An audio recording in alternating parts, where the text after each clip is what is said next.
ये बच्चों lecture start करते हैं कल के लेक्चर में हम लोगों ने एक्चुअली फोटोसिंथेसिस का थोड़ा सा ओवरव्यू दिया था कि लाइट और डार्क रिएक्शंस क्या हैं और उसमें किस तरह से लाइट की गैसेस में फर्स्ट स्टेप पे आपके पास जो है वो NADPH ATP और ऑक्सीजन किस किस स्टेप में प्रोड्यूस होती है। और सेकंड हमने कहा था कि डार्क रिएक्शन जो कि स्ट्रोमा में हो रहा होता है, इस प्रोसेस में आपके carbon dioxide products of light reactions को two products of light reactions को यूज करते हुए कार्बन डाइऑक्साइड को किसमें कन्वर्ट करते हैं, कार्बोहाइड्रेट्स के अंदर। ठीक है, तो ये आपके पास जो फेज है ये एक्चुअली एसिमिलेशन फेज है जिसमें कार्बन डाइऑक्साइड की नेट कन्वर्जन किसमें होती है, कार्बोहाइड्रेट्स। इससे पहले वाली आपके पास एक तरह से प्रिपरेटरी फेज है जिसमें उस रिएक्शन के लिए जो प्री रिक्वेस्ट्स हैं ATP और NADPH ये बनते हैं। और ये प्री रिक्वेस्ट क्या है, ये हमने कल देखा था कि कोई भी एनाबॉलिक रिएक्शन जो है उस एनाबॉलिक रिएक्शन में बॉन्ड फॉर्मेशन या एसिमिलेशन के लिए हमेशा आपको कोई सोर्स ऑफ इलेक्ट्रॉन और हाइड्रोजन चाहिए होता है, जिसे हम कहते हैं रिडक्टेंट, जो अपने इलेक्ट्रॉन और हाइड्रोजन डोनेट करता है। तो ये रिडक्टेंट है जो इलेक्ट्रॉन और हाइड्रोजन डोनेट करेगा। और इसके अलावा because these reactions are endergonic in nature, energy की जरूरत होती है, सो एनर्जी कौन प्रोवाइड करेगा, ATP। और ये दोनों प्रोडक्ट्स बनी कहाँ पे थी, लाइट रिएक्शन। इस स्टेप को क्लियर करने के बाद हमने ये देखा था कि ये different types of photosynthetic pigment जो है वो फोटोसिंथेटिक ऑर्गेनिज्म के अंदर प्रेजेंट है, जिसमें क्लोरोफिल हो सकता है, ल्यूसिन हो सकता है, कैरोटीनॉइड्स वगैरह हो सकते हैं। और ये सारे के सारे जो फोटो सिस्टम्स हैं ये इंडिविजुअली प्रेजेंट नहीं होते, ये फोटो सिस्टम्स आपके पास ऑर्गेनाइज्ड फॉर्म में प्रेजेंट होते हैं। इस ऑर्गेनाइजेशन को हम क्या कहते हैं, सॉरी, ये फोटोसिंथेटिक पिगमेंट्स जो है वो एक ऑर्गेनाइज्ड फॉर्म में प्रेजेंट होते हैं, यानी इनके साथ combination of photosynthetic pigment with proteins ये मिलके बनाते हैं फोटो सिस्टम्स, जिन्हें हम लाइट हार्वेस्टिंग कॉम्प्लेक्सेस भी कहते हैं। बिकॉज इनकी वजह से आपके जो पिगमेंट्स हैं वो असेंबल होते हैं, अरेंज होते हैं और मैक्सिमम अमाउंट ऑफ लाइट को क्या करते हैं, एब्जॉर्ब करते हैं। फिर हमने कल के लेक्चर में ये देखा कि एक फोटो सिस्टम के अंदर फोटोसिंथेटिक पिगमेंट्स दो तरह के होते हैं। कुछ फोटोसिंथेटिक पिगमेंट्स एक्ट करते हैं एज एंटीना मॉलिक्यूल, यानी ये सिर्फ लाइट को एब्जॉर्ब करते हैं और उसको ट्रांसमिट कर देते हैं। एक फोटोसिंथेटिक पिगमेंट लाइट को एब्जॉर्ब करेगा, जैसे अगर यहाँ पे हम एग्जांपल लेते हैं, तो सपोज यहाँ पे आपके पास ये एक फोटोसिंथेटिक पिगमेंट था जिसमें यहाँ पे ग्राउंड स्टेट में एक इलेक्ट्रॉन था। जब लाइट एनर्जी इस पे फॉल की, सोलर एनर्जी, तो ये इलेक्ट्रॉन एक्साइट हो गया। ठीक है, दिस इज एक्साइटेड स्टेट। इसके बिल्कुल करीब एक और फोटोसिंथेटिक पिगमेंट पड़ा हुआ है जो कि इसका इलेक्ट्रॉन कहाँ पे, ग्राउंड स्टेट। देन अगेन आपके पास बाकी भी फोटोसिंथेटिक पिगमेंट्स इसी तरह से रहेंगे। ये सब इस फॉर्म में अरेंज है, लेकिन एक आपके पास पिगमेंट ऐसा है जिसकी ऑर्गेनाइजेशन बाकी पिगमेंट से डिफरेंट है। यानी उस केस में आपके पास ये अगर क्लोरोफिल है और ये इसका इलेक्ट्रॉन है, तो क्लोरोफिल के बिल्कुल एडजेसेंट एक इलेक्ट्रॉन डोनर है और इसके बिल्कुल साथ एक इलेक्ट्रॉन एक्सेप्टर है। इस तरह के पिगमेंट को हम कहते हैं दिस इज रिएक्शन साइट। यानी आपके फोटो सिस्टम के अंदर जो फोटोसिंथेटिक पिगमेंट्स हैं वो दो तरह के होते हैं, जिनमें मेजॉरिटी ऑफ फोटोसिंथेटिक पिगमेंट किस कैटेगरी से बिलोंग करते हैं, एंटीना कॉम्प्लेक्स से, यानी लाइट को एब्जॉर्ब करेंगे और ट्रांसमिट करेंगे। लेकिन कुछ उनमें से माइनर क्वांटिटी ऐसी होती है जो कि रिएक्शन सेंटर के तौर पे एक्ट करते हैं, फोटोकेमिकल रिएक्शन सेंटर। अब लाइट एनर्जी जब इस पूरे फोटो सिस्टम पे फॉल करती है तो सबसे पहले पिगमेंट के इलेक्ट्रॉन को ग्राउंड से एक्साइटेड स्टेट में किया, अनस्टेबल हो गया ना, बिकॉज हाई एनर्जी मॉलिक्यूल्स या हाई एनर्जी ये जो स्पीशी है ये अनस्टेबल है और ये कोशिश करेगी कि फटाफट से अपने आप को स्टेबलाइज करे, स्टेबल होने की कोशिश करेगी। सो ये स्टेबलाइज तब हो सकती है जब जितनी अमाउंट ऑफ एनर्जी इसने एब्जॉर्ब की उस अमाउंट ऑफ एनर्जी को ये क्या करे, रिलीज कर दे। इसका इलेक्ट्रॉन वापस ग्राउंड स्टेट में आ जाएगा और ये स्टेबल हो जाएगा। सो इस पूरे प्रोसेस में हुआ क्या है, सिर्फ एनर्जी ट्रांसफर। इलेक्ट्रॉन को एक्साइट किया, अनस्टेबल हुआ, स्टेबल होने के लिए जितनी अमाउंट ऑफ एनर्जी एब्जॉर्ब की थी वो सारी की सारी ट्रांसफर कर दी, उसमें से कोई एनर्जी वेस्ट नहीं हुई, बिकॉज सारी एनर्जी रिलीज ना करता तो एक्साइटेड से ग्राउंड स्टेट में वापस नहीं आ सकता था। सो कंप्लीट पैकेट या कंप्लीट अमाउंट ऑफ एनर्जी जो उसने इनिशियली एब्जॉर्ब की थी उसको इसने क्या कर दिया, ट्रांसफर कर दिया। इस तरह के ट्रांसफर को हम कहते हैं एक्साइटॉन ट्रांसफर। ठीक है, सो यहाँ पे किस मैकेनिज्म के थ्रू लाइट एनर्जी ट्रांसफर हो रही है, एक्साइटॉन ट्रांसफर मैकेनिज्म है, यानी एनर्जी की कोई भी अमाउंट वेस्ट नहीं हो रही, बल्कि इलेक्ट्रॉन्स को एक्साइट करके एक्साइटेड स्टेट से ग्राउंड स्टेट में लाके उस एनर्जी को क्या करती जा रही है, ट्रांसफर करी जा रही है। सो एनर्जी की ट्रांसफर का वो मैकेनिज्म जो कि इलेक्ट्रॉन की एक्साइटेशन और वापस उनकी ग्राउंड स्टेट में आने की वजह से होता है, उसको क्या कहा जाता है, एक्साइटॉन ट्रांसफर। तो अब यहाँ पे जब ये लाइट एनर्जी एब्जॉर्ब करेगा तो डेफिनेटली इसका इलेक्ट्रॉन एक्साइट होगा, ये अनस्टेबल होगा, और अगर इसने वापस ग्राउंड स्टेट में आना है तो उसके लिए ये क्या करेगा, जितनी अमाउंट ऑफ एनर्जी एब्जॉर्ब की थी उसे रिलीज करके नेक्स्ट आपका जो पिगमेंट है उसको ट्रांसफर करेगा।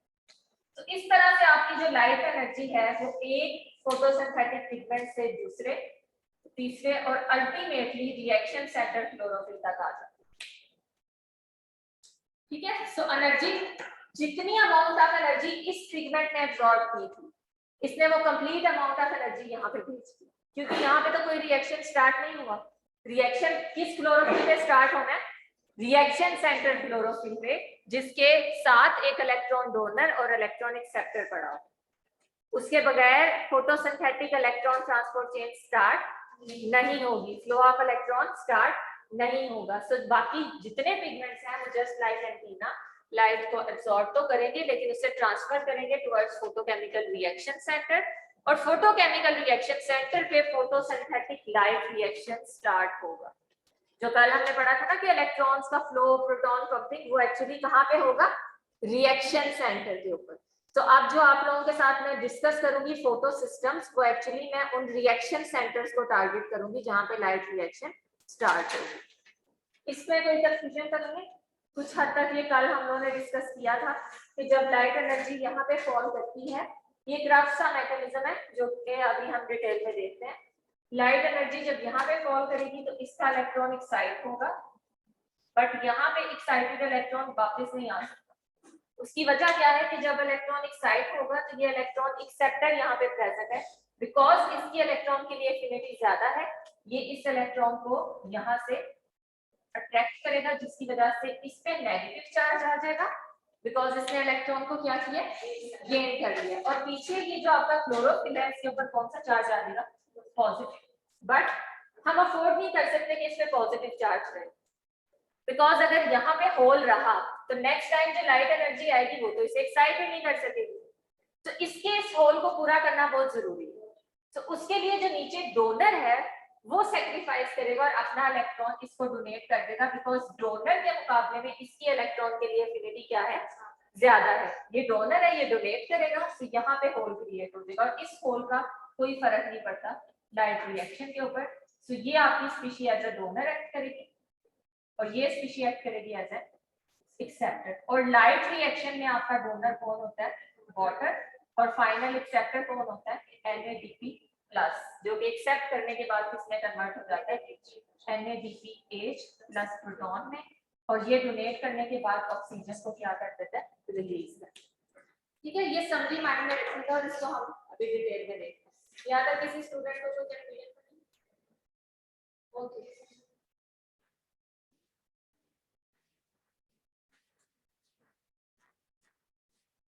तो अब हम आज स्टार्ट करने जा रहे हैं फोटो सिस्टम्स, और सबसे पहले हम बैक्टीरियल फोटो सिस्टम से स्टार्ट लेंगे।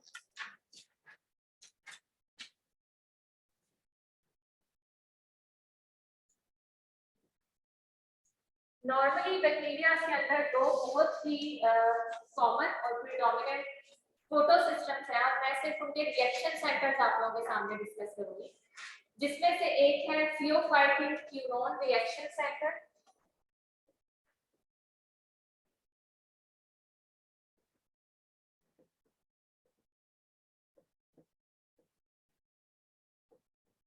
रिएक्शन सेंटर, जिसे टाइप 2 रिएक्शन सेंटर भी कहते हैं, और दूसरा है आपके पास ग्रीन। ये पर्पल और ग्रीन दो डिफरेंट बैक्टीरिया हैं जिनके अंदर ये प्रेजेंट होते हैं। एक में आयरन सल्फर सेंटर है और दूसरे में आपके पास थियोफाइटिन और क्यूनोन। तो second one is iron sulphur reaction centre, जिसको हम टाइप 1 रिएक्शन सेंटर कहते हैं। सो लेट्स सी कि इनकी कंपोजिशन क्या है, chemical composition one by one इनको डिस्कस करते हैं। लेकिन एक चीज आपने अपने माइंड में रखनी है कि बैक्टीरिया में एट अ टाइम एक ही किस्म का रिएक्शन सेंटर प्रेजेंट होता है। यानी अगर कोई बैक्टीरिया ऐसा है जिसमें थियोफाइटिन क्यूनोन रिएक्शन सेंटर है तो उसमें सारे रिएक्शन सेंटर इसी तरह के होंगे, एक ही टाइप। और अगर कोई बैक्टीरिया ऐसा है जिसमें आयरन सल्फर रिएक्शन सेंटर है तो वो आयरन सल्फर रिएक्शन सेंटर ही उसमें प्रीडोमिनेंट होंगे। उसमें एट अ टाइम एक टाइप का रिएक्शन सेंटर प्रेजेंट होता है, एक से ज्यादा टाइप्स के नहीं। तो सबसे पहले हम पर्पल बैक्टीरिया के अंदर प्रेजेंट जो रिएक्शन सेंटर है उसको ऑब्जर्व करते हैं। और इसमें आपके पास जो है वो रिएक्शन सेंटर 870 नैनोमीटर की लाइट को, इसको मैं अपने हाथ से हटा रही हूं ताकि डायग्राम बोर्ड तक कवर हो।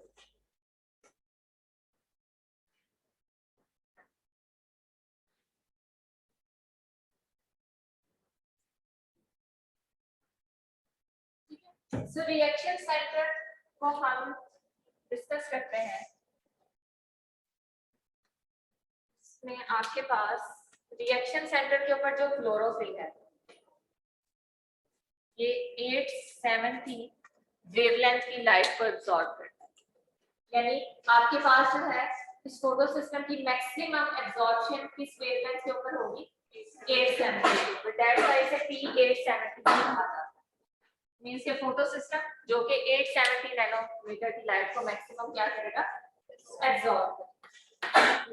अब यहाँ पे आप लोगों से मैंने कहा था कि जो रिएक्शन सेंटर का क्लोरोफिल होता है वो अकेला प्रेजेंट नहीं होता बल्कि उसके साथ इलेक्ट्रॉन एक्सेप्टर और इलेक्ट्रॉन ट्रांसपोर्ट चेन प्रेजेंट होती है। सो इस केस में आपके पास डोनर अभी मैंने नहीं बताया। ये बैक्टीरिया कौन से बैक्टीरिया इसमें है, पर्पल बैक्टीरिया, और ये रिएक्शन सेंटर क्लोरोफिल है। इस रिएक्शन सेंटर क्लोरोफिल के साथ एक इलेक्ट्रॉन एक्सेप्टर है and this electron acceptor is pheophytin. ठीक है, इसके अलावा यहाँ पे इलेक्ट्रॉन ट्रांसपोर्ट चेन है। यानी अगर आप इस तरह से डायग्राम माइंड में रखें ना तो यहाँ पे आपके पास ये फोटो सिस्टम अगर है और इसमें ये रिएक्शन सेंटर है, रिएक्शन सेंटर के साथ पहले डोनर क्लोरोफिल और इलेक्ट्रॉन एक्सेप्टर कहा था ना, इस इलेक्ट्रॉन एक्सेप्टर के साथ आप इलेक्ट्रॉन ट्रांसपोर्ट चेन भी प्रेजेंट होती है जो कि यहाँ से इलेक्ट्रॉन्स को आगे पास करती है। ठीक है, सो सबसे पहला इलेक्ट्रॉन एक्सेप्टर थियोफाइटिन है, उसके बिल्कुल एडजेसेंट आपके पास है क्यूनोन। ठीक है, देन आपके पास थर्ड नंबर पे आता है साइटोक्रोम BC1 कॉम्प्लेक्स। ये मेम्ब्रेन के अंदर भी प्रेजेंट है इस तरह से, लेकिन मैं सिर्फ यहाँ पे इनको जो है वो in terms of their redox potential E0 इस बेस पे मैं रख रही हूँ कि किसका रिडक्शन पोटेंशियल जो है वो किस हिसाब से, सीक्वेंस के हिसाब से मैं इसको रख रही हूँ। ठीक है, ये हमेशा increasing order of reduction potential में प्रेजेंट है, लेकिन सिर्फ मैंने यहाँ पे ऑर्डर ऑफ इलेक्ट्रॉन फ्लो को हाईलाइट करने के लिए इसको एक चार्ट पे ड्रॉ करना है जैसे आप इस डायग्राम में देखिए। लेकिन एक्चुअली ये मेम्ब्रेन में प्रेजेंट है in increasing order of reduction potential. यानी हर नेक्स्ट जो आपका इलेक्ट्रॉन कैरियर है उसकी पीछे वाले से इलेक्ट्रॉन को ग्रैब करने की एबिलिटी क्या होगी, ज्यादा होगी, बिकॉज इसका रिडक्शन पोटेंशियल क्या है, ज्यादा। Next component is cytochrome BC1 complex.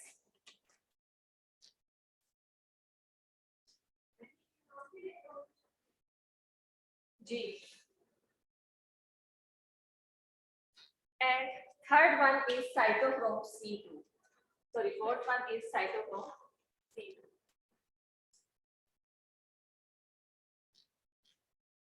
अच्छा, अब होता क्या है कि जब लाइट एनर्जी एक्साइटॉन्स, यहाँ पे मैं ऐसे कहूंगी बिकॉज यहाँ पे ट्रांसफर किसकी फॉर्म में हो रहा है, एक्साइटॉन ट्रांसफर। जब एंटीना कॉम्प्लेक्स से एक्साइटॉन्स इस रिएक्शन सेंटर के ऊपर फॉल करते हैं तो ऑब्वियसली इसको एक्साइट करेंगे और इसमें जो इलेक्ट्रॉन्स हैं वो ग्राउंड स्टेट से उठ के कहाँ पे जाएंगे, एक्साइटेड स्टेट। तो आपका ये जो ग्राउंड स्टेट है यहाँ से रिएक्शन सेंटर क्लोरोफिल कहाँ पे चला जाएगा, एक्साइटेड स्टेट। इसको हम इस तरह से लिख लेते हैं कि आपका अब जो रिएक्शन सेंटर 870 है ये क्या हो चुका है, एक्साइट। लेकिन एक्साइटेशन के लिए क्या चीज जरूरी थी, लाइट जरूरी थी, एक्साइटॉन जरूरी। अब जैसे ही इसका रिडॉक्स पोटेंशियल हाई हुआ, नेक्स्ट आपके पास एक ऐसी स्पीशी है जो कि इलेक्ट्रॉन को एक्सेप्ट कर सकती है, थियोफाइट।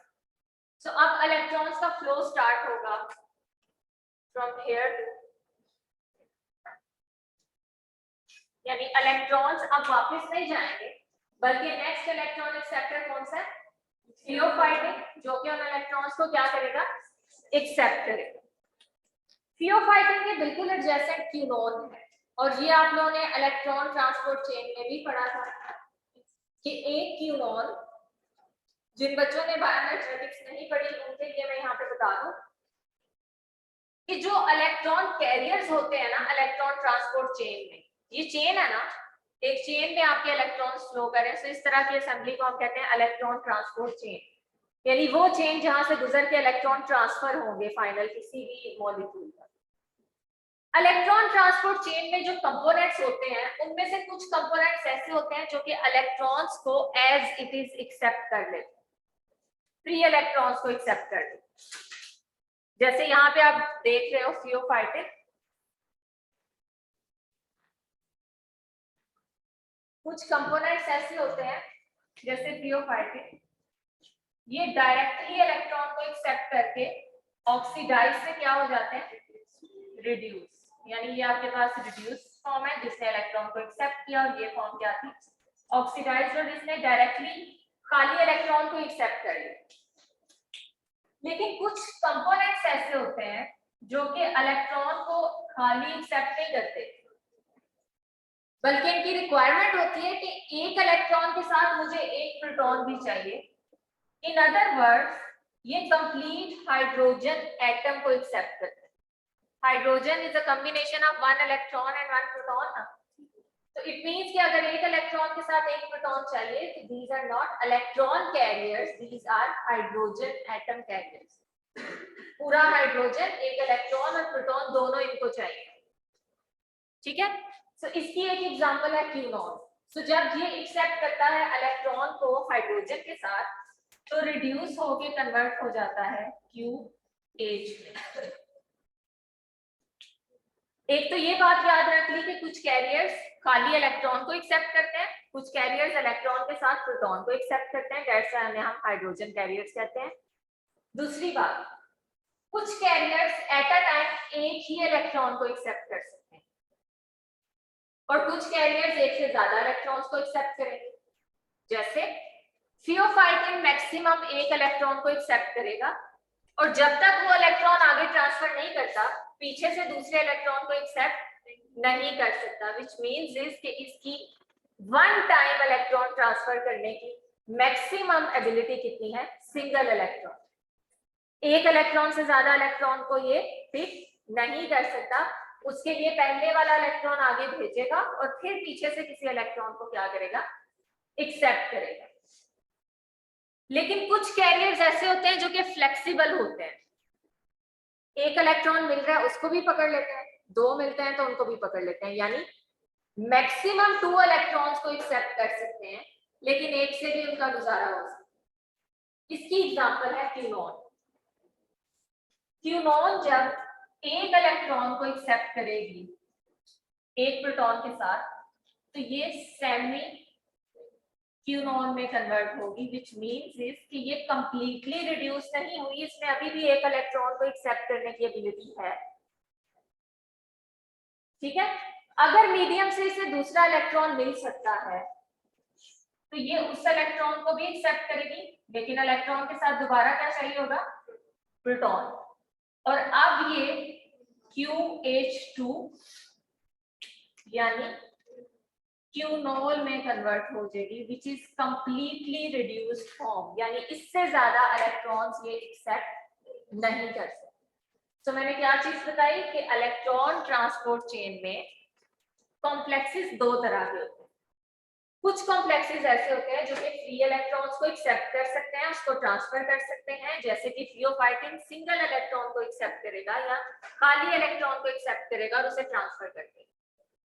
लेकिन कुछ कैरियर्स ऐसे होते हैं वो इलेक्ट्रॉन को एज इट इज ट्रांसफर नहीं करते, इलेक्ट्रॉन के साथ उन्हें क्या चीज चाहिए होती है, प्रोटॉन, यानी in the form of hydrogen accept करते हैं और रिड्यूस हो जाते हैं। एक तो ये बात होगी, दूसरी बात ये कि कुछ कैरियर्स को एक इलेक्ट्रॉन ही ट्रांसफर करना होता है क्योंकि उन्हें एक से ज्यादा एक्सेप्ट करने की परमिशन ही नहीं। लेकिन कुछ कैरियर्स ऐसे होते हैं जो कि एक से ज्यादा इलेक्ट्रॉन ट्रांसफर कर सकते हैं, जैसे यहाँ पे आप क्यूनोन को देख रहे हो कि मीडियम से अगर एक इलेक्ट्रॉन मिलता है तो उसको एक्सेप्ट करने के बाद ये सेमी क्यूनोन में कन्वर्ट होता है, व्हिच मींस इसके अभी भी इसमें एक इलेक्ट्रॉन एक्सेप्ट करने की एबिलिटी है, बिकॉज मैक्सिमम कितने इलेक्ट्रॉन ट्रांसफर कर सकता है ये, 2।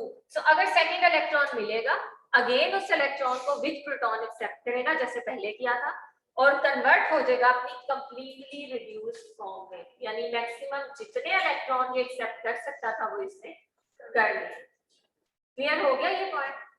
अब यहाँ पे बुक में आपको सम टाइम क्यूनोल के साथ प्लास्टोक्यूनोल लिखा हुआ मिलेगा, व्हिच मींस कि ये प्लास्टिड में प्रेजेंट है। इसके अलावा माइटोकॉन्ड्रिया में भी प्रेजेंट होता है, इसलिए वहां पे इसे नॉर्मली क्यूनोल कहा जाता है, लेकिन प्लास्टिड का जो क्यूनोन है उसे डिफरेंशिएट करने के लिए इसको प्लास्टोक्यूनोन या प्लास्टोक्यूनोल भी कहा जाता है, तो उससे परेशान नहीं होना, ये इसी क्यूनोन की ही बात है। ये पॉइंट्स क्लियर है सबको? अब हम वापस चलते हैं पर्पल बैक्टीरिया के पास और उसका रिएक्शन सेंटर देखते हैं। हमने देखा था कि जब लाइट एनर्जी 870 नैनोमीटर की इसके ऊपर फॉल करती है तो इसके रिएक्शन सेंटर को एक्साइट करती है, जिसकी वजह से इसका एक इलेक्ट्रॉन रिलीज होके कहां पे आ जाता है, थियोफाइटिन के पास। अब थियोफाइटिन ने जो इलेक्ट्रॉन एक्सेप्ट किया है उस इलेक्ट्रॉन को ट्रांसफर किया जाएगा क्यूनोन के पास, लेकिन क्यूनोन को इलेक्ट्रॉन के साथ और क्या चाहिए होगा, प्रोटॉन। प्रोटॉन तो पीछे से नहीं आ रहा ना, तो इसका मतलब है प्रोटॉन कहीं मीडियम से एडजस्ट होगा और ये कन्वर्ट हो जाएगा किसमें, QH। मीनवाइल ये एज इट इज रहेगा, पीछे से एक और इलेक्ट्रॉन को पिक करेगा, एक इलेक्ट्रॉन को भी आगे ट्रांसफर कर सकता है, लेकिन जब हम कैलकुलेशंस करते हैं तो उसमें हम ये सपोज करते हैं कि इसने पहले एक इलेक्ट्रॉन एक्सेप्ट किया, QH में कन्वर्ट हुआ, देन सेकंड एक्सेप्ट करने के बाद QH2 में कन्वर्ट होने के बाद ये नेक्स्ट कॉम्प्लेक्स के पास, ठीक है। सो दोनों पॉसिबिलिटीज हो सकती है। अब ये जो आपका क्यूनोल है, पहले क्यूनोल था ना, ऑक्सीडाइज्ड फॉर्म, लेकिन रिडक्शन के बाद किसमें कन्वर्ट हो गया, क्यूनोल। क्यूनोल जिसके पास इस टाइम इलेक्ट्रॉन्स हैं, नेक्स्ट अपने इलेक्ट्रॉन ट्रांसफर करती है किसको, साइटोक्रोम Bc1 कॉम्प्लेक्स को। Cytochrome Bc1 complex is an enzymatic complex जिसने सिर्फ खाली इलेक्ट्रॉन को ट्रांसफर नहीं करना, यानी इसका काम सिर्फ और सिर्फ क्या है कि जो इलेक्ट्रॉन यहाँ पे इसके पास है ना, इस टाइम पे इसके पास 2 हाइड्रोजन एटम है, व्हिच मींस कि इसमें 2 इलेक्ट्रॉन एंड 2 प्रोटॉन्स, ऐसे है ना क्यूनोल के पास, उसमें से इलेक्ट्रॉन्स को तो ये पकड़ के आगे ट्रांसफर कर देगा, लेकिन प्रोटॉन ट्रांसफर नहीं करता, ठीक है। प्रोटॉन को मीडियम में रिलीज कर देता, ये वही प्रोटॉन है जो पहले मीडियम से ये पिक करता है और उसके बाद इनको मीडियम में क्या कर देता है, रिलीज कर देते हैं। सो इसका मतलब है कि प्रोटॉन ने सिर्फ और सिर्फ इलेक्ट्रॉन को ट्रांसफर करने में हेल्प की और उसके बाद वो यहाँ से क्या हो गए, रिलीज हो गए। अब साइटोक्रोम Bc1 कॉम्प्लेक्स एक बहुत इंपॉर्टेंट टास्क यहाँ पे परफॉर्म करे, यानी जब वो इलेक्ट्रॉन्स को ट्रांसफर कर रहा होता है फ्रॉम यूबिक्यूनोल टू साइटोक्रोम C2, यहां से देखें ना, ये डोनर है जो कि इलेक्ट्रॉन डोनेट करेगा और ये एक्सेप्टर है जिसने एक्सेप्ट कर दिया, और ये एंजाइम है जो कि यहां से इलेक्ट्रॉन लेके यहां पे इलेक्ट्रॉन क्या करेगा, ट्रांसफर करेगा। सो ये एंजाइम सिर्फ इलेक्ट्रॉन ट्रांसफर नहीं करता बल्कि इलेक्ट्रॉन्स को ट्रांसफर करने के दौरान प्रोटॉन्स की पंपिंग करना शुरू कर देता है, बिल्कुल वैसे जैसे हमने माइटोकॉन्ड्रिया में पढ़ी थी। तो इसका मतलब है कि this enzyme is a source of proton gradient, proton motive force. तो अब इसकी वजह से क्या चीज बन सकती है, एटीपीज बन सकती है।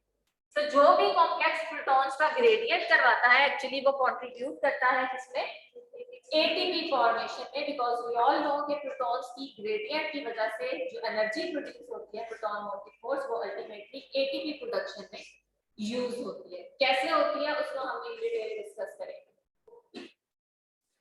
अब यहाँ पे एक्साइटेशन के बाद जब इलेक्ट्रॉन इस इलेक्ट्रॉन ट्रांसपोर्ट चेन में गुजर रहा है तो इस पे तो होल क्रिएट हुआ था, बिकॉज इसका इलेक्ट्रॉन रिलीज होके थियोफाइटिन कीनोन फिर साइटोक्रोम Bc1 साइटोक्रोम C2 के पास था।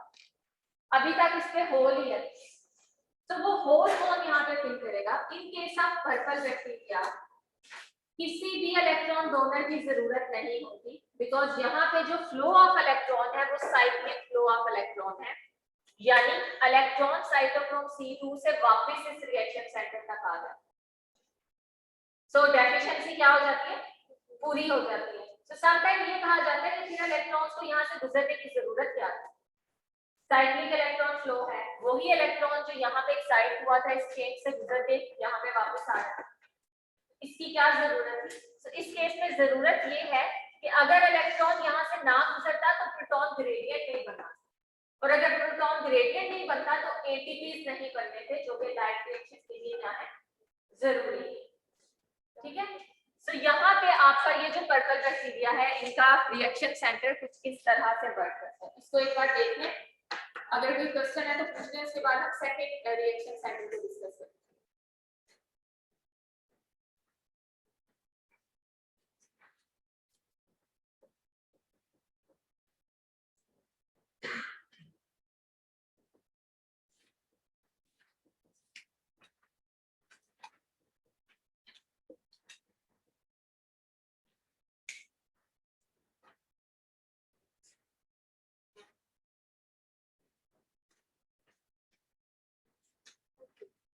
इसके बाद हम चलते हैं towards second type of reaction centre.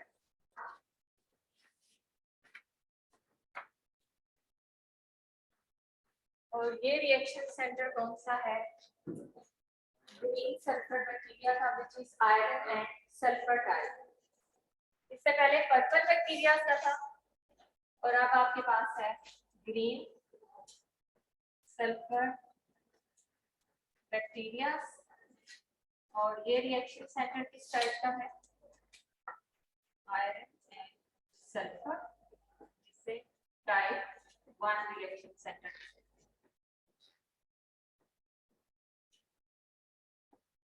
So just like thiophytin and quinone based reaction center, हम यहाँ पे रिएक्शन सेंटर क्लोरोफिल से स्टार्ट करेंगे। और इस केस में आपका जो रिएक्शन सेंटर क्लोरोफिल है इसकी ये स्पेशलिटी है कि ये डिफरेंट वेवलेंथ की लाइट को अब्सॉर्ब करता है, और वो वेवलेंथ कौन सी है, 840 nanometre. This is reaction centre. और पहला जो इसमें इलेक्ट्रॉनिक एक्सेप्टर है this is quinone, cytochrome Bc1 complex and cytochrome C53। Pheophytin यहाँ पे प्रेजेंट नहीं होता, वहां पे पहला कंपोनेंट कौन सा था, थियोफाइटिन, और यहाँ पे पहला कैरियर कौन सा, क्यूनोन। क्यूनोन को इससे पहले भी हम लोगों ने डिस्कस किया था। सो आप कंपेयर भी कर सकते हैं दोनों रिएक्शन सेंटर्स को कि इनमें क्या-क्या सिमिलैरिटीज और क्या-क्या डिफरेंसेस। नेक्स्ट कॉम्प्लेक्स जैसे हमने पहले पढ़ा था, यहाँ पे भी क्यूनोन के बिल्कुल आगे वही एंजाइम प्रेजेंट है which is cytochrome Bc1 complex. तो इसका मतलब है यहाँ पे भी ये क्या करेगा, उसी तरह से प्रोटॉन पंप के तौर पे एक्ट करेगा जैसा कि pheophytin and quinone based reaction center में इसने किया था। ठीक है, और नेक्स्ट आपके पास अगेन साइटोक्रोम है, लेकिन पिछले केस में साइटोक्रोम C2 थी, इस केस में आपके पास साइटोक्रोम C553 प्रेजेंट, यानी है एक साइटोक्रोम ही है लेकिन वो डिफरेंट टाइप की है, जो कि थियोफाइटिन और क्यूनोन रिएक्शन सेंटर में प्रेजेंट थी, उससे थोड़ी सी डिफरेंट। सो यहाँ पे अब अगर हम स्टार्ट करें इस रिएक्शन सेंटर को। उसके बाद इसमें एक वेरिएशन भी है जिसकी तरफ मैं बाद में आती हूँ। यहाँ पे क्या होता है कि आपके पास जब एक्साइटॉन्स फॉल करेंगे इसके ऊपर, so just like pheophytic reaction center, यहाँ पे भी आपके पास एक्साइटेशन होगी और excited reaction center which is P840, excited reaction center अपने इलेक्ट्रॉन्स ट्रांसफर करेगा किसको, क्यूनॉन को। अगेन इलेक्ट्रॉन के साथ किस चीज का ट्रांसफर होगा, प्रोटॉन, लेकिन वो प्रोटॉन चूंकि फोटो सिस्टम प्रोवाइड नहीं कर रहा, रिएक्शन सेंटर प्रोवाइड नहीं कर रहा, तो वो यहाँ कहीं मीडियम से प्रोवाइड किए जाएंगे। ठीक है, सो ये पहले कन्वर्ट होगा किसमें, सेमीक्यूनॉन, देन मजीद एक इलेक्ट्रॉन और एक प्रोटॉन को एक्सेप्ट करने के बाद ये कंप्लीटली रिड्यूस हो जाएगा यूबिक्विनोल में, और फिर ये यूबिक्विनोल जिसमें 2 हाइड्रोजन्स प्रेजेंट है which is equivalent to 2 electron and 2 proton, ये वन बाय वन अपने इलेक्ट्रॉन्स यहाँ से साइटोक्रोम सी और रिएक्शन सेंटर को डोनेट करेगा, और इस प्रोसेस के दौरान होने वाली प्रोटॉन पंपिंग से क्या चीज बनेगी, एटीपी। तो electron flow is coupled with proton pumping.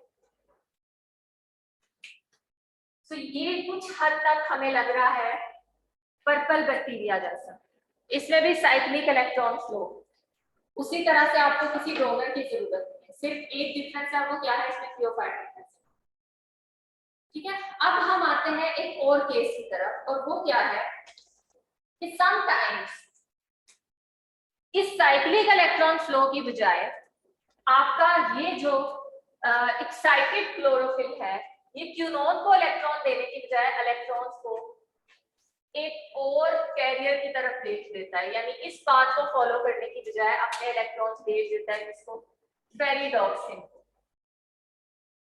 Ferredoxin भी एक इलेक्ट्रॉन कैरियर है। ठीक है, यूबिक्विनोन की बजाय कौन इलेक्ट्रॉन एक्सेप्ट करेगा, फेरिडॉक्सिन एक्सेप्ट करेगा। फेरिडॉक्सिन के बारे में कुछ याद है कि ये सिर्फ इलेक्ट्रॉन एक्सेप्ट करती है या प्रोटॉन्स भी, इलेक्ट्रॉन्स को एक्सेप्ट करती है, इलेक्ट्रॉन एक्सेप्ट करती है। तो फेरिडॉक्सिन से नेक्स्ट क्या होता है कि आपके पास अगेन एक एंजाइम है,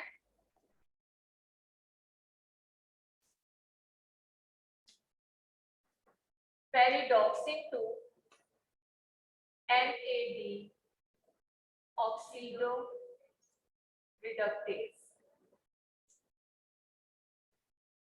नेम से ही आपको आइडिया हो रहा है कि जो इलेक्ट्रॉन इस फोटो सिस्टम ने फेरिडॉक्सिन को दिया था, वो इलेक्ट्रॉन फेरिडॉक्सिन से कहां पे जाएगा, NAD के पास जाएगा, और NAD को रिड्यूस कर देगा NADH प्लस प्रोटॉन में। NADP नहीं है यहाँ पे, NAD है। ठीक है, तो इस केस में अब डिफरेंस यहाँ पे देखिएगा कि इसमें दो पॉसिबिलिटीज है, दो रूट्स है जहाँ पे इलेक्ट्रॉन्स जा सकते हैं। एक रूट साइक्लिक है जिसकी वजह से यहाँ पे कोई होल क्रिएट नहीं होगा, बिकॉज जो पहले होल क्रिएट होता है, इलेक्ट्रॉन्स जब वापस इस ट्रैक से प्रोटॉन ग्रेडियंट प्रोड्यूस करते हैं तो उसके बाद ये होल क्या हो जाता है, फिल हो जाता है। सो पहले कुछ इलेक्ट्रॉन इस पाथ से गुजरेंगे, प्रोटॉन ग्रेडियंट से एटीपी बनाएंगे। जब सिग्निफिकेंट एटीपीज बन जाएंगे तो उसके बाद आपका ये वाला पाथ रुक जाएगा और इलेक्ट्रॉन्स अब फेरिडॉक्सिन की तरफ जाना शुरू हो जाएंगे। जब फेरिडॉक्सिन की तरफ गए, फेरिडॉक्सिन ने इलेक्ट्रॉन NAD+ को देके इसे रिड्यूस कर दिया NADH। अब ये NADH इलेक्ट्रॉन वापस नहीं कर रहा, ये तो रिड्यूस हो गया, ये तो आगे जाके डार्क रिएक्शन में यूज करेगा।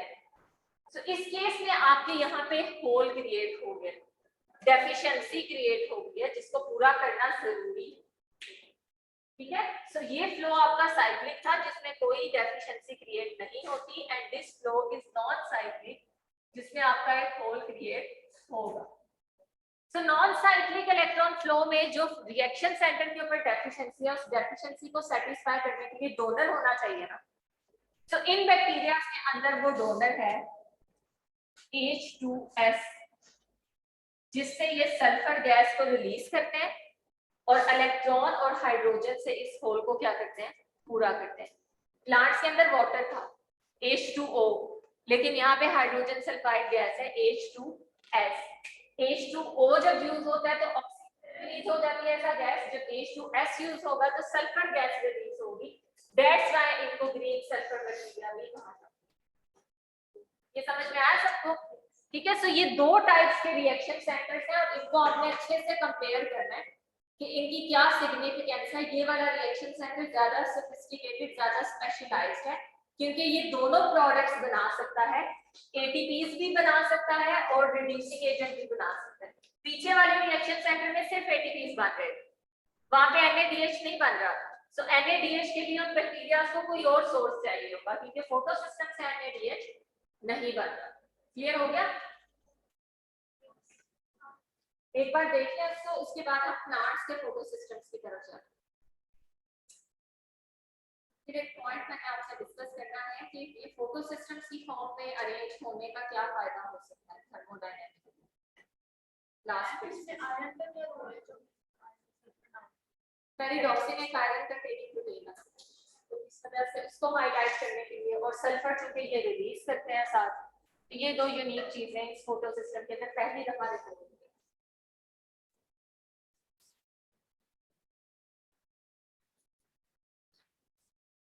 तो प्लांट्स के फोटोसिस्टम्स करें स्टार्ट। Cytochrome C553। हाँ बस करें,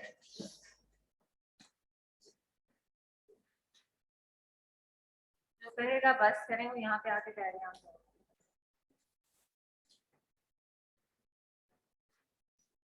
ओके बच्चों, प्लांट्स के फोटोसिस्टम्स को एक बार देख लेते हैं, उनका स्ट्रक्चर वगैरह क्लियर कर देते हैं, बाकी कंप्लीट फंक्शनिंग इंशाल्लाह नेक्स्ट क्लास से देखेंगे।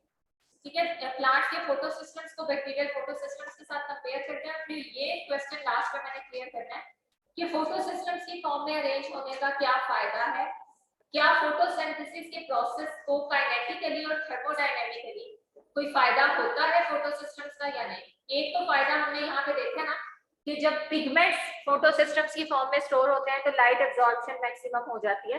लेकिन अब हम ये देखेंगे कि क्या फोटोसिस्टम्स की वजह से फोटोसिंथेसिस की काइनेटिक्स और थर्मोडायनामिक्स के ऊपर कोई इफेक्ट पड़ता है या नहीं। ठीक है, so next is photosystems of plants.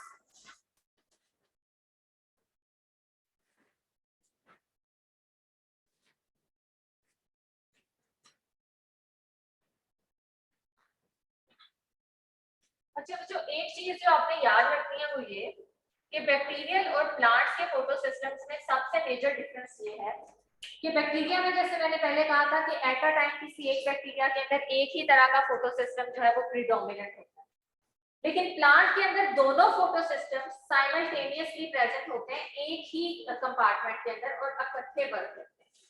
यानी अगर फोटोसिस्टम 2 नहीं है तो फोटोसिस्टम 1 अकेला एफिशिएंसी को कम कर देगा, अगर फोटोसिस्टम 1 नहीं है तो फोटोसिस्टम 2 उस तरह से वर्क नहीं कर सकता, बल्कि फोटोसिंथेसिस का प्रोसेस ही पॉसिबल नहीं। ठीक है, सो प्लांट्स के अंदर आपके 2 फोटोसिस्टम्स दे वर्क इन टैंडम। और ये कौन कौन से फोटोसिस्टम्स हैं? Photosystem 2 and photosystem 1 they work in tandem. तो ये चीज आपने याद रखनी है। जब मैं यहाँ पे असेंबली बता दूं, उसके बाद अगर मैं अलग अलग डायग्राम बताऊंगी तो आपके माइंड में ये होना चाहिए, ये सपोज थैलाकॉइड मेम्ब्रेन है। ठीक है, पहले तो माइंड में ये होना चाहिए कि जब प्लांट्स की बात हो रही है तो मैं हमेशा जब ये मेम्ब्रेन ड्रॉ करूंगी तो इस मेम्ब्रेन का मतलब है कि मैं किस मेम्ब्रेन को रेफर कर रही हूँ? Thylakoid membrane.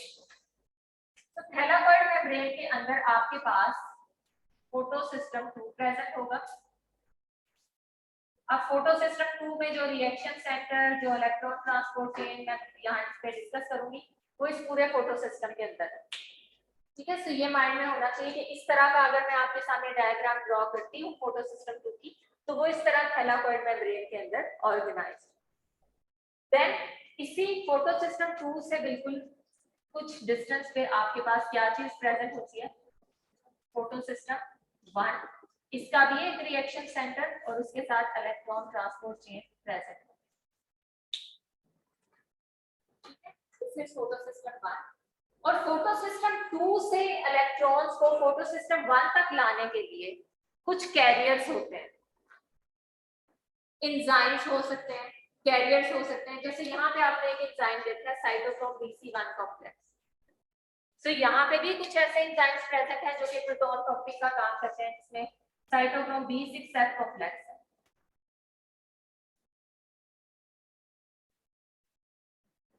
ठीक है, जो कि फोटो सिस्टम 2 से इलेक्ट्रॉन्स को आगे ट्रांसफर कर सकते हैं। B6F कॉम्प्लेक्स ये मैं भी बताऊंगी, अभी सिर्फ आप ये इसकी ऑर्गेनाइजेशन। ठीक है, और कुछ ऐसी प्रोटीन्स होती हैं जो कि लिपोफिलिक इन नेचर होती हैं। जैसे यहाँ पे जो इलेक्ट्रॉन कैरियर है प्लास्टोक्विनोन PQ, ये इलेक्ट्रॉन जो फोटो सिस्टम 2 से पिक करती है, बिल्कुल वैसे जैसे यहाँ पे था क्यूनोन, इसके साथ भी मैं P लिख सकती हूँ, प्लास्टोक्विनोन। सो इलेक्ट्रॉन्स को जब फोटो सिस्टम 2 एक्साइट करने के बाद प्लास्टोक्विनोन को ट्रांसफर करता है, तो प्लास्टोक्विनोन की एक बात अभी मैंने पहले बताई है कि ये इलेक्ट्रॉन को अकेले एक्सेप्ट नहीं करता, हाइड्रोजन के साथ एक्सेप्ट करता है। दूसरी बात ये बताई है कि प्लास्टोक्विनोन मैक्सिमम 2 इलेक्ट्रॉन्स को एक्सेप्ट करता है। अगर एक मिलेगा तो सेमीक्विनोन में कन्वर्ट होगा, 2 इलेक्ट्रॉन्स मिलेंगे तो PQH2 यानी यूबीक्विनोल में कन्वर्ट हो जाएगा। ये मैं यहाँ पे लिख देती हूँ कि अगर आपके पास PQ एक इलेक्ट्रॉन और प्रोटॉन को एक्सेप्ट करता है तो ये कन्वर्ट हो जाता है PQH व्हिच इज सेमीक्विनोन। और इसी सेमीक्विनोन में अगर आपका मजीद एक इलेक्ट्रॉन और प्रोटॉन ऐड होता है तो ये PQH2 यानी यूबीक्विनोल में कन्वर्ट हो सकता है। क्लियर है ये? इसके अलावा एक और बात आपने याद रखनी है कि this plastoquinone is lipophilic in nature. ये जो प्लास्टोक्विनोन है इसकी नेचर क्या है? हाइड्रोफोबिक या लिपोफिलिक। इट मींस कि ये प्लाज्मा मेम्ब्रेन में इजीली डिफ्यूज हो सकता है। लाइट डिसॉल्व लाइट के प्रिंसिपल को देखें तो प्लाज्मा मेम्ब्रेन का ये इंटरनल एनवायरनमेंट हाईली हाइड्रोफोबिक या नॉन पोलर इन नेचर है। सो इट मींस कि यहाँ से इलेक्ट्रॉन्स को पिक करने के बाद ये बड़े आराम से ट्रेवल करता करता H2 इस कॉम्प्लेक्स तक आ सकता है। ये कॉम्प्लेक्स इसके इलेक्ट्रॉन्स को निकालेगी और आगे ट्रांसफर कर देगी। तो प्लास्टोक्विनोन हमेशा प्लाज्मा मेम्ब्रेन की ये जो बायलेयर है इसके अंदर प्रेजेंट होंगे, इससे बाहर नहीं जा सकते बिकॉज ये एनवायरनमेंट क्या है? Lipophilic environment. और इसके अलावा जो साइटोक्रोम्स है, cytochromes are hydrophilic in nature. ठीक है, इसका मतलब है साइटोक्रोम्स अगर यहाँ पे कहीं पे प्रेजेंट है तो वो इस कहीं डायरेक्शन में प्रेजेंट होंगे, वो प्लाज्मा मेम्ब्रेन के अंदर नहीं प्रेजेंट होंगे। ठीक है, सो प्लास्टोक्विनोन इलेक्ट्रॉन को एक्सेप्ट करेगा।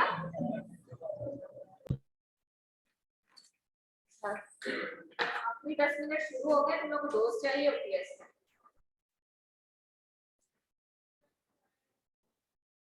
उमैर, हामिद और जैन, अब अगर किसी का माइक जो है वो अनम्यूट हुआ तो आप तीनों को नेक्स्ट क्लास में आने की परमिशन नहीं होगी। तो ये लास्ट टाइम मैं कह रही हूँ।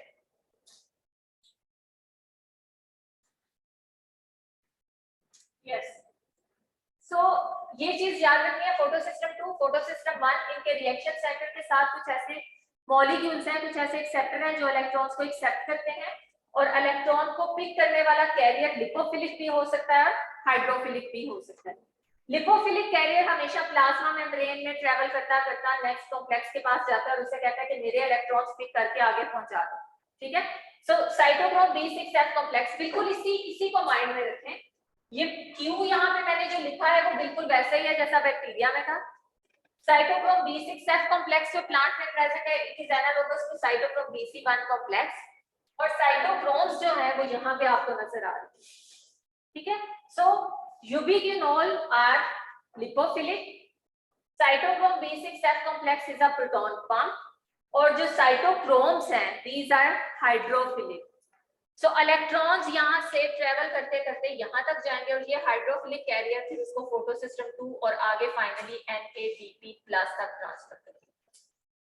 ठीक है, और इधर जो होल रह जाएगा उस होल को किसने फिल करना है? वाटर। सो ये एक केमिस्ट्री आपके माइंड में तीनों कॉम्प्लेक्सेस की होनी चाहिए। नेक्स्ट टाइम जब भी मैंने आपके सामने डिस्कस करना है तो ये डायग्राम आपने ओपन करके देखनी है कि अरेंजमेंट क्या। इस डायग्राम को हम कंप्लीट करेंगे जब दोनों फोटो सिस्टम और साइटोक्रोम B6F कॉम्प्लेक्स का कंप्लीट स्ट्रक्चर पढ़ लेंगे, तो फिर एक लेक्चर रखेंगे जिसमें हम कंप्लीट स्टार्ट से लेके एंड तक इसको कंक्लूड करें। ठीक है, अभी ये रफ सी एक डायग्राम आपने माइंड में। तो हमें ये पता चला कि प्लांट्स के अंदर दो फोटो सिस्टम्स है, photo system 1 and photo system 2, and they work in tandem, यानी हमेशा दोनों इकट्ठे काम करेंगे, कोई भी दूसरे के बगैर वर्क नहीं कर सकता। सो लेट्स आइडेंटिफाई इन दोनों फोटो सिस्टम्स की क्या यूनिक प्रॉपर्टी है। तो यहाँ पे फोटो सिस्टम 1 और 2 को डिस्कस करते हैं और उसके बाद लेक्चर को एंड।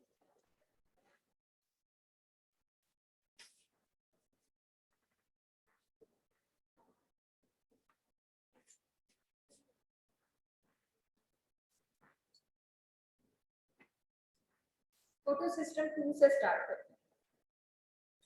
जैसे स्लाइड में आपको नजर आ रहा है, यहाँ पे ड्रॉ करते हैं, दोनों फोटो सिस्टम को साइड बाय साइड दिखाया हुआ है, तो हम भी उसी तरह कर लेते हैं। फोटो सिस्टम 2 और उसके बिल्कुल पैरेलल में फोटो सिस्टम 1। सो इसको मैं यहाँ से हटा दूं, इसको याद रखिएगा क्योंकि मुझे भी थोड़ा स्पेस का इशू। तो सबसे पहले हमें रिएक्शन सेंटर देखना है फोटो सिस्टम 2 का। हमेशा फोटो सिस्टम 2 फोटो सिस्टम 1 से पहले प्रेजेंट होगा, अरेंजमेंट यही रहेगी। तो सबसे पहले हम लाइट एनर्जी या रिएक्शन सेंटर डिस्कस करेंगे फोटो सिस्टम 2 का, जो कि P680 जिसे कहा जाता है, व्हिच मींस कि 680 नैनोमीटर की जो लाइट है, वेवलेंथ की लाइट, इसको ये अब्सॉर्ब करता है। सो डायग्राम की तरफ अगर मूव करें तो ये रिएक्शन सेंटर आपका है P680 and this is photo system 2। इसके बिल्कुल एडजेसेंट आपके पास थियोफाइटिक PQA एंड PQB, ये तीन कंपोनेंट्स। यानी सबसे पहले आफ्टर एक्साइटेशन जो इलेक्ट्रॉन एक्सेप्ट करेगा वो कौन सा मॉलिक्यूल होगा, थियोफाइटिन, और थियोफाइटिन के बिल्कुल एडजेसेंट आपके पास PQA। इट मींस कि ये भी एक क्यूनोन है टाइप A और इसके बिल्कुल एडजेसेंट है PQB, ये भी एक क्यूनोन है। दोनों में क्या डिफरेंस है इसको हम नेक्स्ट लेक्चर में देखेंगे, जब मैं दोबारा से एक दफा ये चेन डिस्कस हो जाए फिर हम दोबारा से देखेंगे इनको कि ये इस कॉम्प्लेक्स में कैसे प्रेजेंट है। जो PQA है एक्चुअली वो यहाँ पे बाउंड होता है, वो यहाँ से निकल नहीं सकता, और जो PQB है वो ट्रेवल कर सकता है, यहाँ से बाहर जाके इलेक्ट्रॉन्स को आगे पास कर सकता है। That's why we have two types of UV quinone, one is bound and second one is free। ठीक, सो नेक्स्ट हमारे पास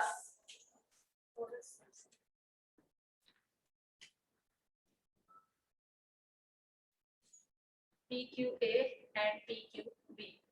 ये फोटो सिस्टम यहीं पे खत्म हुआ,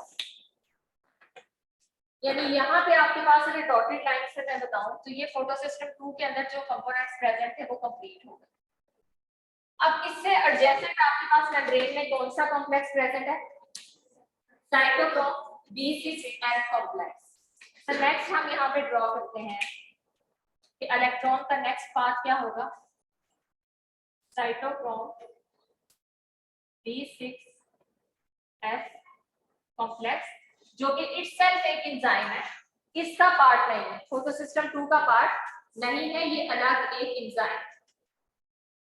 ये क्या करता है, PQB से इलेक्ट्रॉन्स को पिक करता है और उन इलेक्ट्रॉन्स को ट्रांसफर करता है एक साइटोक्रोम को, जो कि इस केस में क्या है, प्लास्टोसायनिन, आयरन कंटेनिंग साइटोक्रोम प्लास्टोसायनिन। इससे पहले साइटोक्रोम C2, साइटोक्रोम C553 पढ़ी थी ना, लेकिन प्लांट में उन साइटोक्रोम की जगह एक यूनिक साइटोक्रोम प्रेजेंट है व्हिच इज प्लास्टोसायनिन।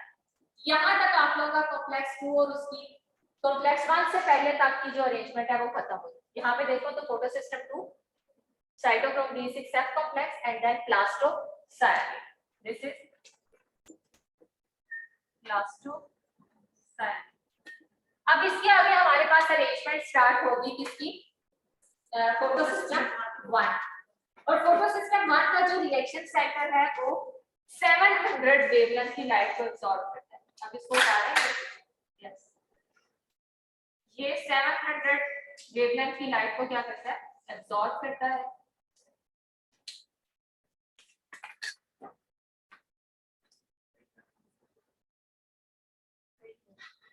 और इसके एडजेसेंट जो आपके पास नेक्स्ट कंपोनेंट्स हैं इलेक्ट्रॉन ट्रांसपोर्ट चेन में, उनमें कुछ मॉडिफाइड फॉर्म्स ऑफ क्लोरोफिल्स हैं, यानी ऐसे क्लोरोफिल्स हैं जिनमें मैग्नीशियम प्रेजेंट नहीं है, या जो मेन क्लोरोफिल का स्ट्रक्चर है उससे थोड़ी बहुत वेरिएशन है। And these chlorophylls are A0 and A1। तो यहाँ पे पहला एक्सेप्टर कौन सा है, A0, then A1, then iron sulphur proteins, और आयरन सल्फर प्रोटीन्स के बाद फेरिडॉक्सिन।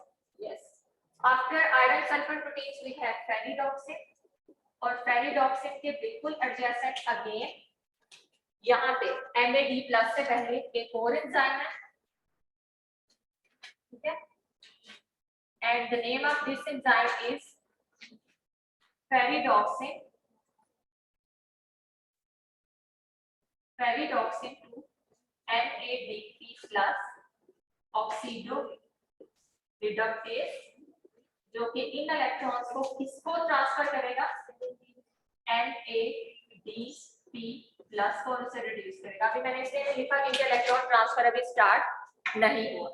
सो एक प्लांट के अंदर ये 4 से 5 कॉम्प्लेक्सेस अगर आपके माइंड में रहेंगे ना, तो लाइट रिएक्शन को समझना आसान है।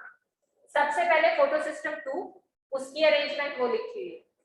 वहां से प्लास्टोक्विनोन इलेक्ट्रॉन लेके जाता है साइटोक्रोम B6F कॉम्प्लेक्स के पास, and this cytochrome B6F complex is a proton pump, जो कि इलेक्ट्रॉन फ्लो के साथ साथ क्या करवाता है, प्रोटॉन पंपिंग। यहां से इलेक्ट्रॉन्स कहां पे जाते हैं, प्लास्टोसाइनिन, प्लास्टोसाइनिन से इलेक्ट्रॉन्स कहां पे जाएंगे, फोटोसिस्टम 1, और फोटोसिस्टम 1 से electron FAD2 NADP+ oxido reductase यानी नेक्स्ट एंजाइम किसको भेजेगा, NADP+ को। सो ये एक अरेंजमेंट है जिसको थोड़ा बहुत अभी हम लोगों ने मजीद डिस्कस करना है। ये मेन डायग्राम और वो फोटोसिस्टम। अब स्टार्ट कैसे होता है रिएक्शन, देखिए ऐसा नहीं है कि इलेक्ट्रॉन फोटोसिस्टम 2 से एक्साइट होंगे और फोटोसिस्टम 1 उनका वेट करेगा। इसके पास भी पिगमेंट्स हैं, इसके पास भी पिगमेंट्स हैं। लाइट यहाँ पे भी फॉल करेगी और लाइट यहाँ पे भी फॉल करेगी। सो इस केस में, इस डायग्राम में मैं 2 एक्साइटेशंस को साइमल्टेनियसली स्टार्ट करूंगी, यानी दोनों फोटोसिस्टम्स के रिएक्शन सेंटर्स अपनी अपनी स्पेसिफिक वेवलेंथ की लाइट को क्या करेंगे, एब्जॉर्ब करेंगे, और प्रोसेस साइमल्टेनियसली स्टार्ट होगा। यहाँ पे 680 और यहाँ पे 700 नैनोमीटर की जो लाइट है वो प्रोसेस को क्या कर देगी, स्टार्ट कर देगी। एक्साइटेशंस होगी, this is P680 excited and this is P700 excited। थोड़ा सा ऊपर लिखना चाहिए था, P700। लाइट एनर्जी फॉल की, दोनों फोटो सिस्टम्स ने लाइट को एब्जॉर्ब किया, यही पढ़ना है ना पहले, कि लाइट को एब्जॉर्ब करने के बाद एक्साइट होंगे, सो दोनों के इलेक्ट्रॉन एक्साइट।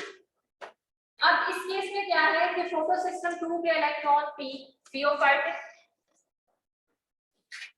पियोफाइटिक से PQA के पास, जिसने अगेन उसी मैकेनिज्म के थ्रू पहले PQA ने इलेक्ट्रॉन एंड प्रोटॉन को एक्सेप्ट करके PQH2 में कन्वर्ट होना है। देन ये दोनों इलेक्ट्रॉन्स और प्रोटॉन्स किसके पास जाएंगे, PQB के पास, और उसे रिड्यूस कर देंगे किसमें, PQBH2। ऐसे है ना, स्टेप वाइज, यानी इलेक्ट्रॉन पहले PQA के पास और फिर PQB के पास, और अल्टीमेटली यहाँ पे जो आपके पास रिड्यूस स्पीशीज बनेंगे विच इज PQBH2। यहाँ से इलेक्ट्रॉन्स किसके पास आने, प्लास्टोसाइनिन के पास, और वो भेजने किसने, साइटोक्रोम B6F कॉम्प्लेक्स में, और इस प्रोसेस के दौरान इसने क्या करना है, प्रोटॉन पंपिंग। अब यहाँ तक तो इसका काम कंप्लीट हो गया, और इधर क्या चीज क्रिएट होगी, होल, क्योंकि इसके इलेक्ट्रॉन इस टाइम कहाँ पे, प्लास्टोसाइनिन के पास। ऐसे ही है ना, एक्साइटेशन के बाद थियोफाइटिक, क्यूए, क्यूबी और अल्टीमेटली प्लास्टोसायनिन के पास पड़ेगा। और प्लास्टोसायनिन इज दिस प्रोटीन जो कि इलेक्ट्रॉन लेके यहाँ से चली गई। अब इसके पास क्या चीज रह गई है? होल, डेफिशिएंसी क्रिएट हो गई। दूसरी तरफ हम देखते हैं कि फोटो सिस्टम 1 पे क्या हो रहा है। फोटो सिस्टम 1 पे जब एक्साइटेशन हुई, electrons A0, A1, iron sulphur protein, ferredoxin और वहां से NADP प्लस से होते हुए इसको रिड्यूस कर रहे हैं इसमें NADPH प्लस प्रोटॉन। यानी यहाँ पे भी डेफिशिएंसी है, होल है, क्योंकि इसके इलेक्ट्रॉन कहाँ पे हैं? NADPH के पास। तो अब होगा क्या कि इस डेफिशिएंसी को पूरा करने के लिए प्लास्टोसायनिन इलेक्ट्रॉन डोनेट करते हैं। होल फिल हो गया, गैप फिल हो गया। सो अब दोनों फोटो सिस्टम्स में से नेट इलेक्ट्रॉन डेफिशिएंसी किस फोटो सिस्टम के ऊपर है? फोटो सिस्टम 2 के ऊपर। सो इस डेफिशिएंसी को पूरा करने के लिए यहाँ पे एक और एंजाइम प्रेजेंट होता है। अब 5वां एंजाइम मैं यहाँ पे ड्रॉ करने लगी हूँ, and this is oxygen evolving complex, जो कि वाटर को यूज करता है, इसको स्प्लिट करता है, ऑक्सीजन को इवॉल्व करता है, रिलीज करा देता है, और इलेक्ट्रॉन्स को यूज करता है गैप को फिल करने के लिए। ठीक है, तो यहाँ पे आपके पास क्या चीज प्रेजेंट होगी? ऑक्सीजन इवॉल्विंग कॉम्प्लेक्स, जो कि वाटर को स्प्लिट करके यहाँ पे डेफिशिएंसी को क्या करेगा? पूरा करेगा। तो अल्टीमेटली हमारे दोनों फोटो सिस्टम रीस्टोर होंगे। ये पॉइंट समझ में आ गया?